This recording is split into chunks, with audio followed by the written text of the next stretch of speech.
Assalamualaikum warahmatullahi wabarakatuh.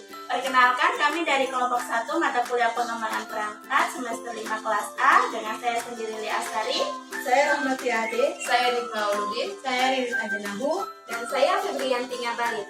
Video ini dibuat untuk memenuhi ujian tengah semester di bawah bimbingan dari Ibu Dr. Rosita Wondal, MPD. Jadi, teman-teman kelompok 1 akan membahas tentang rumusan visi misi, tujuan satuan pendidikan, program pengembangan, dan materi pembelajaran. Jadi, sebelum kita masuk pada materi, teman-teman harus mengetahui apa itu pengertian visi misi, tujuan satuan pendidikan, program pengembangan, dan materi pembelajaran. Yang pertama itu visi dan misi. Visi merupakan harapan atau cita-cita dari suatu lembaga, dan misi merupakan langkah-langkah dalam melaksanakan visi dalam jangka panjang. Selanjutnya yaitu tujuan satuan pendidikan, di mana tujuan ini merupakan langkah-langkah dalam menjalankan visi dalam jangka pendek. Selanjutnya yaitu program pengembangan dan materi pembelajaran. Jadi, program pengembangan itu sendiri merupakan 6 aspek perkembangan anak usia dini yang akan dikembangkan dalam suatu lembaga. Dan materi pembelajaran merupakan pengetahuan, keterampilan, dan sikap yang harus dikuasai oleh peserta didik dalam rangka memenuhi standar kompetensi yang ditetapkan. Nah, tadi teman-teman sudah mengerti kan pengertian dari visi misi, tujuan satuan pendidikan, program pengembangan, dan materi pembelajaran.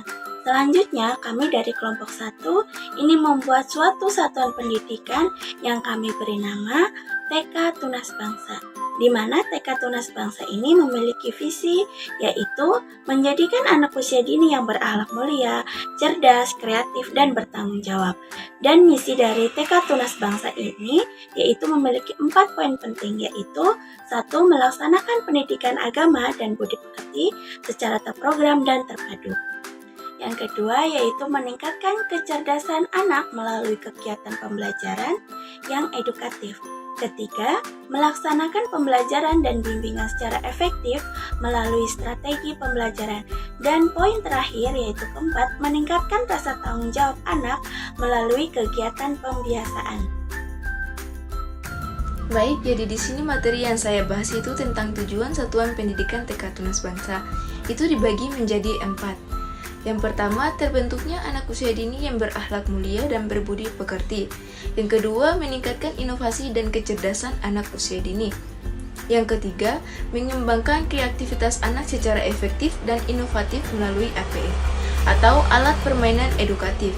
Edukatif itu suatu kegiatan yang bersifat mendidik, membina, memberikan latihan dan pengajaran. Dan inovatif itu suatu tindakan yang dilakukan untuk menciptakan kreasi baru dari temuan yang sudah ada sebelumnya dan diterapkan untuk meningkatkan kinerjanya. Yang keempat, meningkatkan rasa tanggung jawab kepada anak usia dini. Itu seperti alangkah yang sebaiknya kita lakukan adalah hadapi anak dengan tenang. Jelaskan apa kesalahannya dan tanyakan padanya siapa yang harus bertanggung jawab.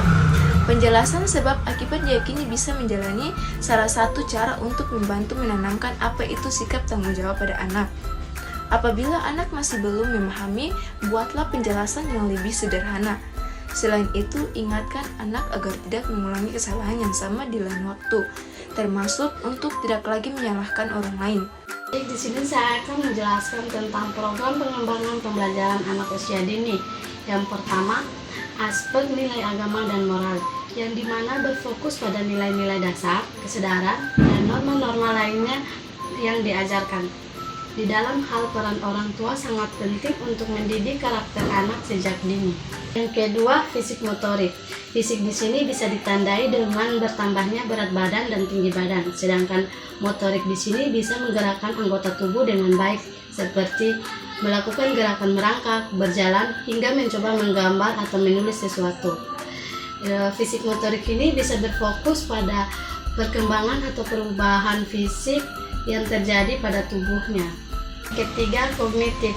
Ini bisa berkaitan dengan anak mulai belajar memecahkan masalah yang ada, bisa memahami dengan mudah, mampu mengidentifikasi suatu pola, dapat mengingat dengan baik, dan juga memahami aspek sebab akibat dari suatu hal. Yang keempat, aspek bahasa. Bahasa sudah dimulai sejak balita dan mereka akan mulai memahami perkataan orang tua di sekitarnya. Di usia 3 tahun, kemampuan bahasa anak sudah membaik dan dapat mulai mengajarkan anak untuk mengeja dan membaca. Yang kelima, aspek sosial emosional, yang dimana mengacu pada pertumbuhan dan perkembangan kemampuan individu dalam berinteraksi dengan orang lain. Yang keenam, aspek seni, yang dimana berfokus pada imajinasi, cara mengomunikasi dan mengekspresikan ide, perasaan, pengamatan, serta pengalaman secara kreatif. Jadi teman-teman, program pengembangan dan materi pembelajaran di TK Tunas Bangsa ini yang kita bentuk itu ada 6 aspek perkembangan, mulai dari moral dan agama, fisik motorik, kognitif, sosial emosional, bahasa, dan seni keterampilan. Kemudian kita akan membentuk kompetensi dasar. Kompetensi yang dicapai dari aspek yang kita bentuk, contohnya aspek moral dan agama. Nah, kompetensi dasar yang ingin dicapai itu anak dapat mempercayai adanya Tuhan melalui ciptaannya. Nah, kemudian kita akan menyusun muatan materi pembelajaran. Materi pembelajaran yang kita susun itu harus sesuai dengan tingkatan usia setiap anak, mulai dari usia 2-3 tahun, usia 3-4 tahun, usia 4-5 tahun, dan usia 5-6 tahun. Nah, contohnya di usia 2-3 tahun ini, materi pembelajaran yang kita susun itu tentang kalimat-kalimat pujian terhadap ciptaan Tuhan, atau kita mengajarkan kepada anak untuk mengenal ciptaan-ciptaan Tuhan. Nah, contohnya seperti tabel yang ada di samping. Teman-teman bisa lihat sendiri. Pengembangan yang kedua yaitu fisik motorik. Kompetensi dasar yang ingin dicapai yaitu memiliki perilaku yang mencerminkan hidup sehat. Muatan materi pembelajaran di usia 2-3 tahun yaitu mengajarkan anak tentang makanan bergizi dan seimbang, kebersihan diri, dan kebersihan lingkungan. Program layanan yang ketiga yaitu kognitif. Kompetensi dasar yang dicapai yaitu KD 2.2, memiliki perilaku yang mencerminkan sikap ingin tahu. Nah, muatan materi yang disusun di usia 2-3 tahun itu pembiasaan mengenal benda-benda baru dan pembiasaan mengenal lingkungan baru. Nah, program pengembangan yang keempat yaitu sosial emosional. Kompetensi dasar yang ingin dicapai di KD 2.5 itu memiliki perilaku yang mencerminkan sikap percaya diri. Nah, muatan materi pembelajaran yang disusun di usia 2-3 tahun, yang pertama memiliki kebiasaan menyapa guru atau teman, bangga terhadap hasil karya, dan bangga terhadap negara, budaya, dan identitas diri. Program pengembangan yang kelima yaitu bahasa. Kompetensi dasar yang ingin dicapai di KD 2.14 itu memiliki perilaku yang mencerminkan sikap rendah hati dan santun kepada orang tua, pendidik, dan teman. Muatan materi pembelajaran yang disusun di usia 2-3 tahun itu mengajarkan contoh perilaku rendah hati dan santun. Nah, program pengembangan yang keenam yaitu seni. Kompetensi dasar yang ingin dicapai di KD 2.4 memiliki perilaku yang mencerminkan sikap etis. Nah, kemudian muatan materi pembelajaran yang disusun di usia 2-3 tahun, yang pertama mengajarkan tentang mengenali penampilan diri dan cara menghargai hasil karya. Mungkin itu saja video dari kelompok 1, lebih dan kurangnya kami mohon maaf. Wassalamualaikum warahmatullahi wabarakatuh.